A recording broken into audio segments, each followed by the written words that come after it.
Amen. I want to speak to you for this session on rediscovering the Je veux vous parler aujourd'hui de ce thème. Redécouvrir le but et la puissance de la prière du royaume. Notre focus ce soir sera d'abord sur la prière, puis nous parlerons du jeûne. Pour commencer, je veux aborder brièvement le concept du royaume de Dieu et pourquoi nous devons prier. Nous savons tous que le but initial de Dieu pour l'homme était de régner sur la terre en son nom. Nous savons aussi que l'homme a été créé pour gouverner la terre et ses ressources en représentant Dieu. La Bible est claire à ce sujet. Lorsque l'homme a désobéi à Dieu, il est tombé. La chute de l'homme n'a pas été une chute du ciel, mais une chute de la domination, c'est-à-dire du gouvernement sur la terre. L'homme a été créé pour diriger dans un domaine spécifique grâce à un don, et pour accomplir le plan de Dieu sur la terre, en utilisant ce don afin de dominer les ressources terrestres et glorifier Dieu. C'est pourquoi Dieu a créé chacun d'entre nous sur cette terre. Il avait toujours ce plan pour nous.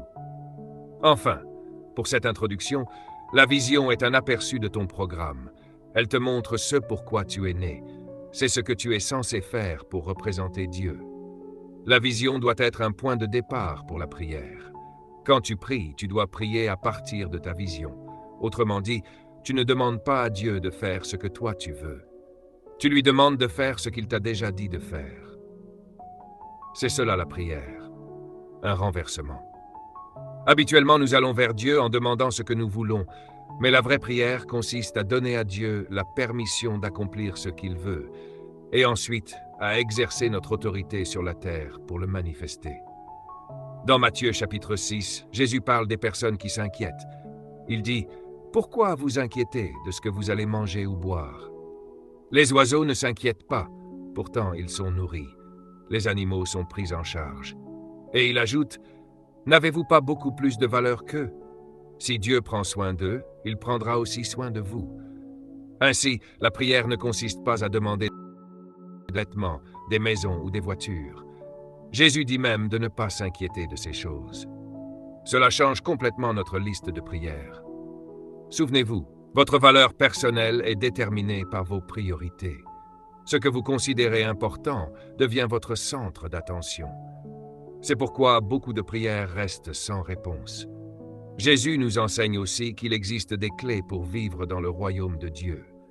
Les clés sont des principes, des lois, des règles qui produisent des résultats et permettent au système de fonctionner. La Bible parle des clés du royaume. Ce sont les lois et principes qui régissent son fonctionnement. Les clés représentent plusieurs choses: l'autorité, l'accès, la propriété, le contrôle, l'autorisation, la puissance, la liberté et surtout la permission. Si je te donne les clés de ma maison, tu as l'autorité d'y entrer, un certain contrôle, la liberté d'y circuler et la permission d'agir. De la même manière, lorsque Dieu nous donne les clés du royaume, il nous donne l'autorité, l'accès, la puissance et la permission d'agir sur la terre. Il est dit que tout ce que vous liez sur la terre sera lié dans le ciel, et tout ce que vous déliez sur la terre sera délié dans le ciel.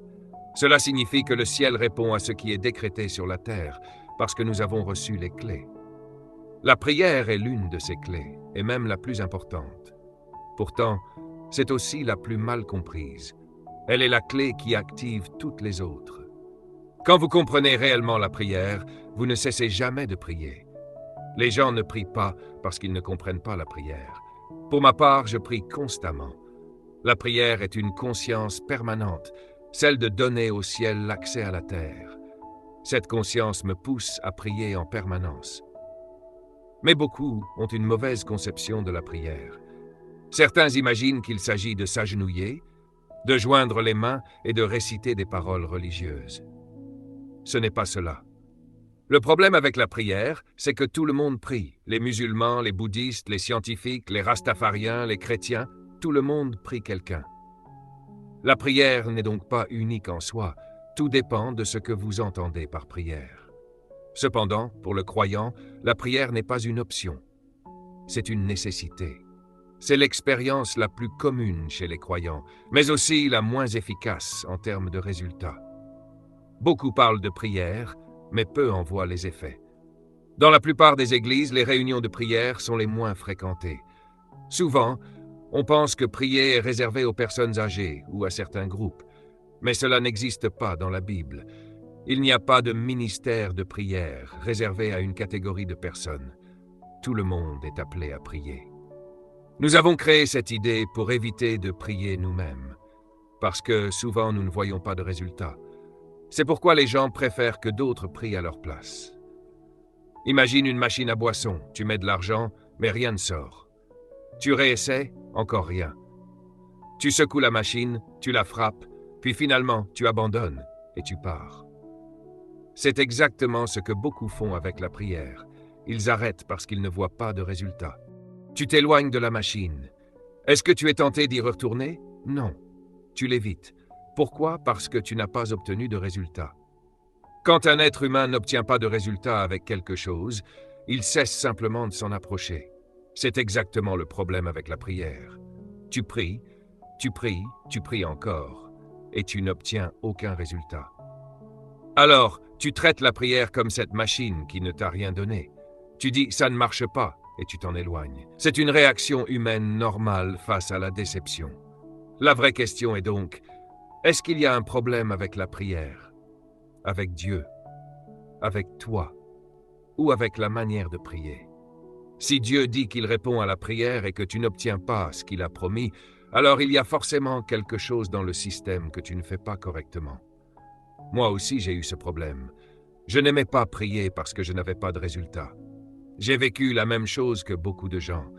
J'ai même participé à des nuits de prière, essayant de rester éveillé toute la nuit. Je me demandais pourquoi les gens apportaient des oreillers à ces réunions, et souvent, ils en avaient vraiment besoin. On appelait ça des nuits de prière, mais en réalité, on restait là sans que rien ne se passe. À la fin, on était juste fatigué et somnolent. Parce que peu importe l'effort que tu fais, si tu fais quelque chose de la mauvaise manière, tu le fais simplement mal avec plus d'effort. Le problème n'est pas combien de temps tu pries, ni à quel point tu es sérieux, ni la beauté de tes mots.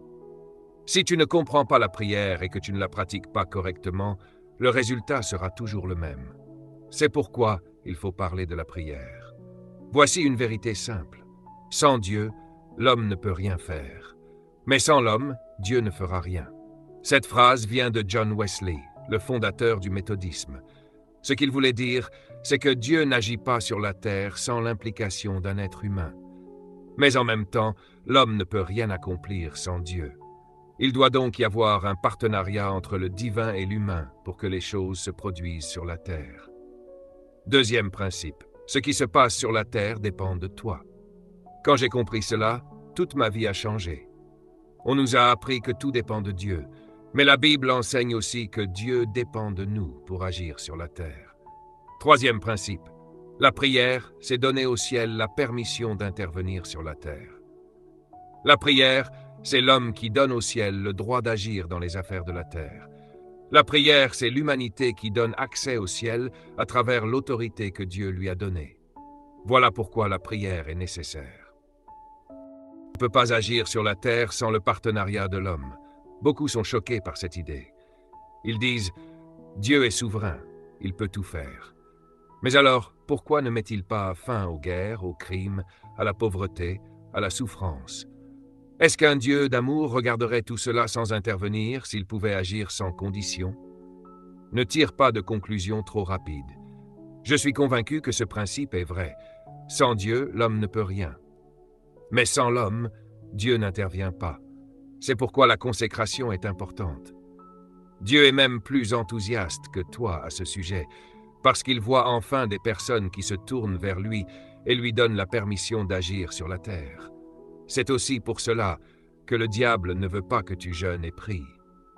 Il va te combattre, surtout au début.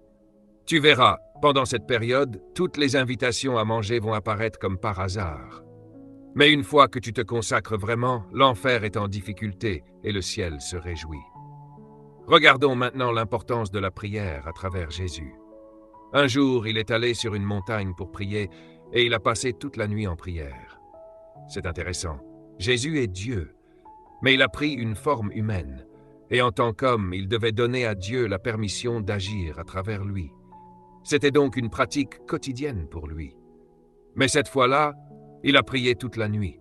On voit aussi ailleurs qu'il se retirait souvent pour prier. Remarque quelque chose d'important. Jésus priait seul.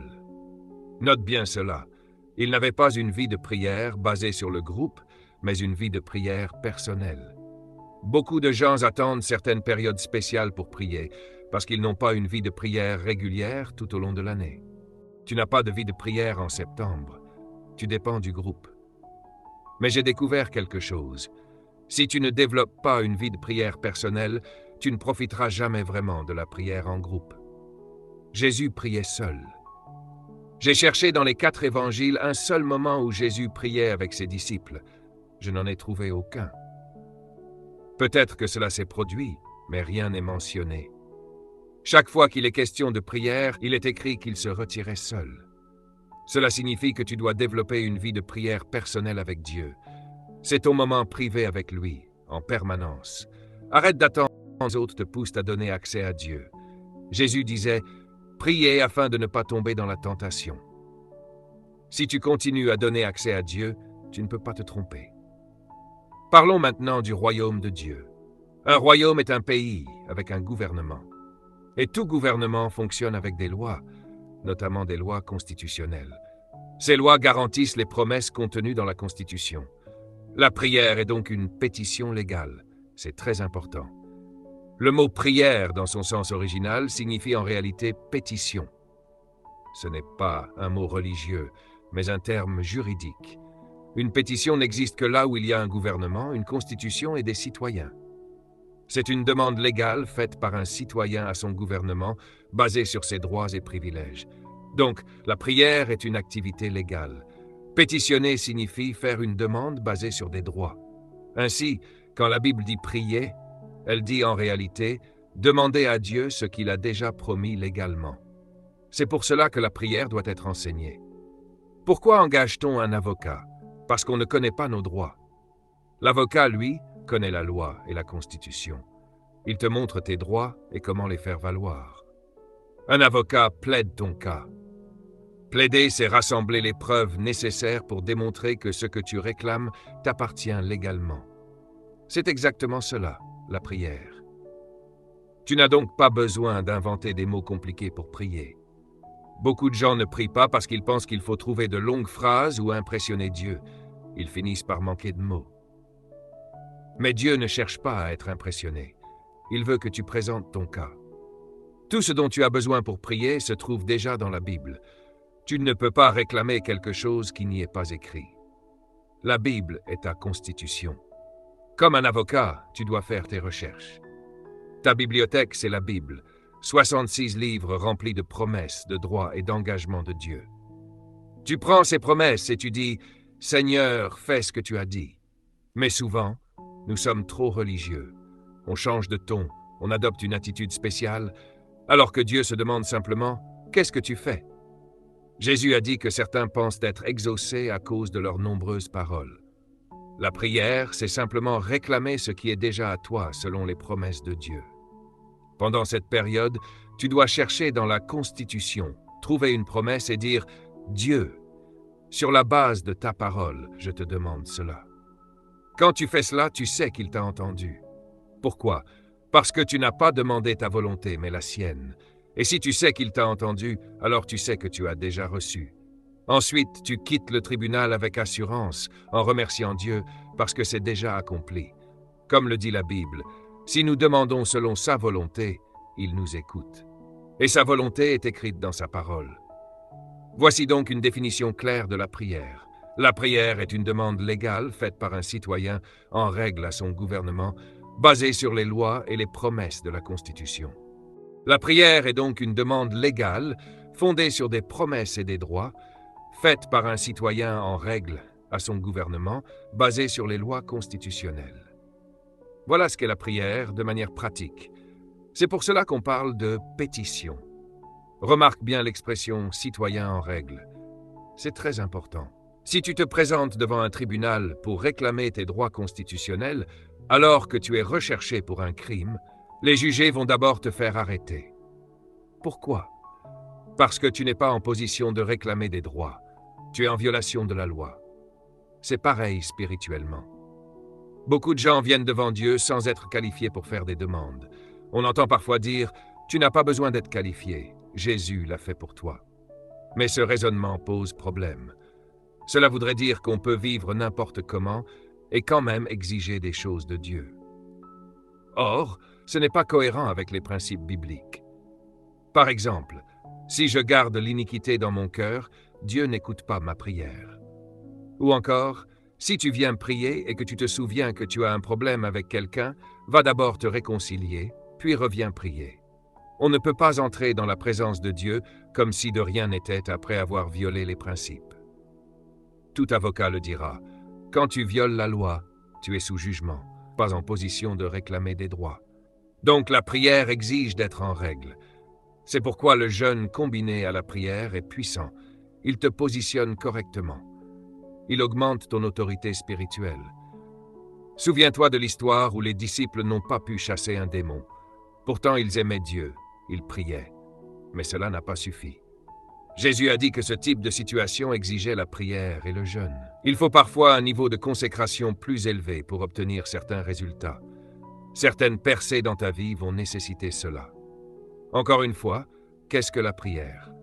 C'est exiger que le gouvernement Dieu accomplisse ce qu'il a promis aux citoyens parce que ce citoyen en a le droit. Quand tu comprends tes droits, tu deviens puissant. Tu ne mendis plus, tu réclames. Troisièmement, la prière, c'est présenter à Dieu ses propres promesses.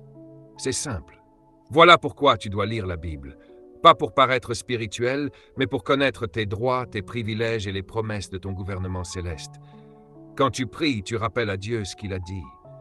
Dieu lui-même dit « Apporte-moi ma parole, car je veille sur elle pour l'accomplir. » La prière, c'est dire « Seigneur, voici ce que tu as promis. Maintenant, accomplis-le, car j'ai l'autorité sur la terre. » La prière devient facile quand tu la comprends.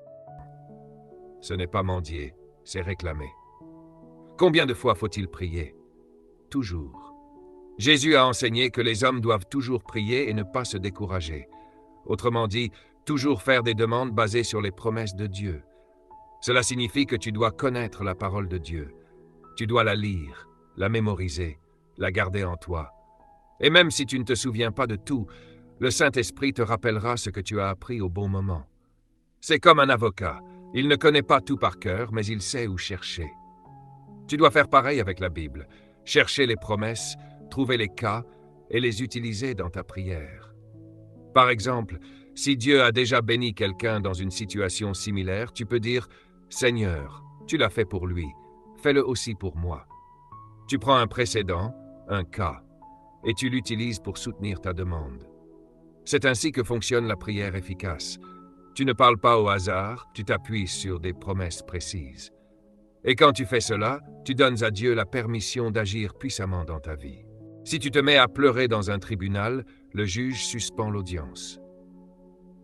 Tu peux essayer. Dès que tu pleures, il arrête tout et dit « Pause de 15 minutes, ressaisissez-vous ». Pourquoi? Parce que dans un tribunal, les émotions ne gagnent pas les affaires. Les émotions peuvent venir après la victoire, mais ce ne sont pas elles qui font gagner. Jésus donne un exemple très intéressant. Il parle de la prière, et au lieu de parler d'un prêtre ou d'un temple, il parle directement d'un juge. Il place la prière dans un contexte légal, comme un tribunal. C'est là que beaucoup se trompent. Ils viennent devant Dieu avec des rituels religieux, alors que Dieu attend une démarche basée sur des principes, comme dans un système légal. Dans cette parabole, Jésus parle d'un juge injuste. Il ne craint pas Dieu et n'aime pas les gens. Ensuite, il parle d'une veuve, la personne la plus faible socialement à cette époque, sans protection, sans ressources. Il met donc en scène le juge le plus puissant et la personne la plus vulnérable. Et pourtant, cette veuve vient faire une demande. « Rends-moi justice contre mon adversaire. » Comment une personne aussi faible peut-elle faire une telle demande à une autorité aussi puissante? Parce qu'elle connaît ses droits. Elle revient encore et encore. Elle insiste. Elle ne lâche pas. Pourquoi? Parce qu'elle sait que sa demande est légitime. Finalement, le juge dit « Je vais lui donner ce qu'elle demande, sinon elle va m'épuiser. » Jésus tire alors une leçon. Si même un juge injuste finit par rendre justice à cause de la persévérance, combien plus Dieu qui t'aime te donnera ce qui t'appartient légitimement. Remarque bien le mot « justice ». Ce n'est pas une faveur. Une faveur dépend du bon vouloir de quelqu'un. La justice, c'est ce qui t'est dû. Beaucoup de croyants parlent de faveur, mais Jésus parle ici de droit. Quand tu comprends cela, ta manière de prier change. Tu ne mendis plus, tu réclames ce qui t'appartient selon les promesses de Dieu. Dieu dit qu'il rendra justice à ses élus qui crient à lui jour et nuit. Et ce tribunal n'est jamais fermé. Tu peux venir à tout moment. Et il ajoute quelque chose de fort. Il veillera lui-même à ce que justice soit faite. Cela signifie, quoi qu'il faille faire, Dieu s'en chargera. S'il y a des obstacles, il peut les enlever. S'il y a des blocages, il peut les déplacer. Parce que tu viens sur la base de tes droits. Quand tu connais tes droits et que tu te présentes devant Dieu avec assurance, il agit pour que justice soit accomplie. C'est pourquoi la persévérance est essentielle dans la prière. Ce n'est pas répéter au hasard, c'est rester ferme jusqu'à voir l'accomplissement. Et Jésus termine avec une question profonde. Quand il reviendra, trouvera-t-il cette foi sur la terre? Autrement dit, trouvera-t-il des personnes qui prient avec cette compréhension, avec assurance, persévérance et conviction de leurs droits? Tomber dans la religion avec de longs rituels et toutes sortes de pratiques pour essayer de pousser Dieu à agir. Au fait, le mot foi signifie aussi croyance. Jésus se demande s'il trouvera encore des gens qui croient vraiment de cette manière, des gens qui viennent devant Dieu avec des preuves et qui font des demandes fondées. Je t'enseigne cela pour que cette compréhension reste sur la terre. C'est ainsi que tu obtiens des résultats avec Dieu. Tu obtiens des résultats par la justice, basée sur tes droits en présentant des requêtes devant lui.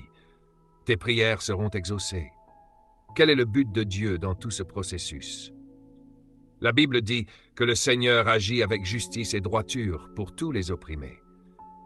Un opprimé, ce n'est pas seulement quelqu'un d'une situation extrême, c'est toute personne qui manque de ce dont elle a besoin. Si tu es dans le besoin, Dieu veut agir pour toi. Deux mots vont devenir essentiels, justice et droiture, justice morale. Ils vont toujours ensemble. Si tu t'alignes avec Dieu, c'est cela la consécration, tu te positionnes correctement. Et Dieu dit qu'il va agir avec justice en ta faveur. Quand tu comprends cela, ta vie change. Tu entres dans une dimension de paix sans stress, parce que tu sais que Dieu agit selon des principes justes. La Bible dit que le règne de Dieu est établi par la justice et la droiture. Et quand tu comprends ces deux choses, tu ne mendis plus. La justice peut amener même des personnes qui ne t'aiment pas à te favoriser.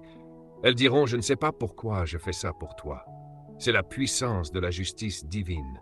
Tu peux commencer à déclarer « J'ai le droit de recevoir ce que Dieu m'a promis ». Quand tu comprends cela, tu te sens en sécurité. Regarde cette prière. « Seigneur, corrige-moi, mais avec justice, pas avec colère. » Cela signifie « Montre-moi ce qui doit être ajusté en moi pour que je puisse recevoir ce que tu as promis. Corrige-moi pour me positionner correctement. » Dieu ne cherche pas à te détruire, mais à te restaurer. La Bible dit qu'il ne brisera pas le roseau déjà plié. Même si tu es affaibli, il va te redresser. Elle dit aussi qu'il n'éteindra pas une mèche qui fume encore. Même si ta flamme est presque éteinte, il va la raviver. C'est cela la justice de Dieu. Restaurer, relever, ranimer. Même si tu te sens au bout, Dieu peut rallumer le feu en toi. Et il conduira la justice jusqu'à la victoire. Cela veut dire que tu recevras ce qui t'appartient. Même si tout semble aller mal autour de toi, ta situation peut aller dans la direction opposée. Les gens verront ce qui se passe dans ta vie et seront étonnés. Certains voudront comprendre et suivre le même chemin. Dieu peut même te faire réussir là où personne ne s'y attend. Te faire monter alors que d'autres doutent. Quand tu comprends ces principes, tu entres dans une nouvelle dimension. Celle d'une vie alignée avec Dieu, où tes prières deviennent efficaces parce qu'elles sont fondées sur ses promesses. Devenir une flamme ardente. Je prophétise que Dieu va faire de toi quelqu'un qui sera envié. Reçois cela, la justice. Dis-le encore, la justice. Le but de la prière, c'est la justice. Voilà le point essentiel. Cette femme n'est pas venue vers le juge pour ressentir quelque chose ou pour être émue. Elle est venue pour obtenir justice. Qu'est-ce que la justice? C'est l'application de tes droits légaux dans le cadre de la loi. Autrement dit, recevoir de l'autorité ce qui t'appartient légalement. Il n'y a pas d'émotion là-dedans. Il y a une histoire où une femme malade était dans une assemblée. Elle était courbée, incapable de se redresser. Jésus l'a remarqué. Les responsables religieux ont commencé à protester, disant que c'était le sabbat et qu'il ne fallait pas faire de miracle ce jour-là. Mais ils ne comprenaient pas. Le juge était présent. Et quand le juge est présent, l'endroit devient un tribunal. Peu importe le jour. Jésus pose alors une question légale. Cette femme n'est-elle pas une fille d'Abraham? Il commence par établir son statut. Si elle est fille d'Abraham, alors elle est couverte par l'alliance, par la constitution divine, et selon cette alliance, certaines maladies ne devraient pas être sur elle. Alors Jésus déclare, ne devrait-elle pas être libérée? C'est un langage légal, elle a le droit. Et immédiatement, elle est guérie.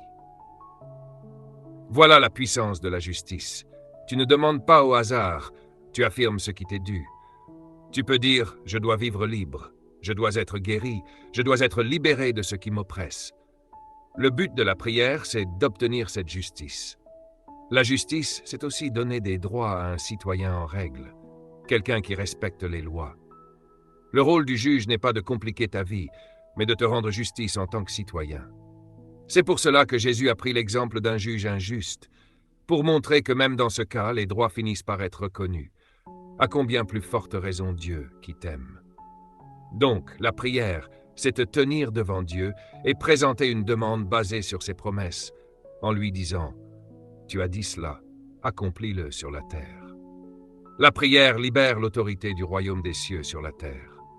C'est donner à Dieu la permission d'agir selon sa parole. C'est dire « Tu as la puissance, j'ai l'autorité sur la terre, agis maintenant ». La prière, c'est Dieu qui accomplit sa parole, parce que tu lui as donné l'accès. C'est permettre l'intervention du ciel dans les affaires de la terre. Et dans cette dynamique, la foi devient essentielle. Croire que ce que Dieu a promis sera réellement accompli. Tu peux déclarer avec assurance, sans avoir l'accomplissement. Parce que la prière, comprise de cette manière, n'est plus une simple habitude religieuse. C'est une action puissante, fondée sur les promesses de Dieu. On peut proclamer un jeûne pour toute une communauté, et c'est exactement ce que nous faisons ici. Notre jeûne collectif est biblique. Jésus a dit que le temps viendrait où l'époux serait enlevé, et ce jour-là, vous jeûnerez. Pendant qu'il était avec ses disciples, il ne jeûnait pas, mais après son départ, ils devaient jeûner eux-mêmes. Il y a des personnes dans ta famille qui ne connaissent même pas Dieu, et tu peux jeûner pour elles. Tu peux jeûner pour que Dieu intervienne dans leur vie. Ma mère disait souvent, « Je jeûne pour mes enfants ». Et elle le faisait vraiment.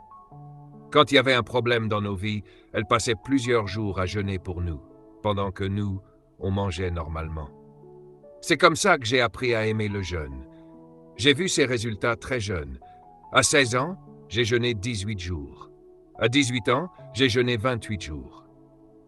Toute ma vie a été transformée.